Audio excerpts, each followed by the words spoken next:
ইউরোতে চরম অঘটন, শক্তিশালী ইংল্যান্ডকে রুখে দিল ডেনমার্ক। দর্শক, বিস্তারিত জানতে পুরো ভিডিওটি না টেনে সম্পূর্ণ দেখুন। দর্শক, আজ গ্রুপ সি এর ম্যাচে মুখোমুখি হয়েছিল ইংল্যান্ড এবং ডেনমার্ক।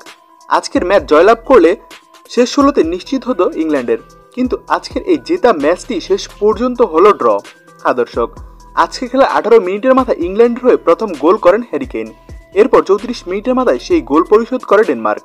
এরপর প্রথমার্ধে আক্রমণ এবং পাল্টা আক্রমণ হলেও কোনো দল আর কোনো গোল করতে পারেনি। তবে দ্বিতীয়ার্ধে মাঠে নেমেই দুই দলই তাদের আক্রমণে ধাঁচ বাড়িয়ে দেয়, বিশেষ করে ডেনমার্ক।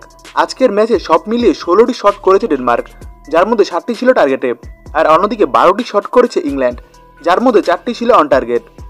আজকের ম্যাচ দেখে মনে হচ্ছিল ইংল্যান্ড নয়, বরং ডেনমার্কই আজকের ম্যাচের ফেভারিট দল, কারণ বল পজিশনও ইংল্যান্ডের চাই কিঞ্চিত এগিয়ে ছিল ডেনমার্ক। আজকের ম্যাচে টোটাল 52% বল ছিল ডেনমার্কের পায়ে, আর অন্যদিকে 48% বল নিজেদের পায়ে রাখতে পেরেছে ইংল্যান্ড।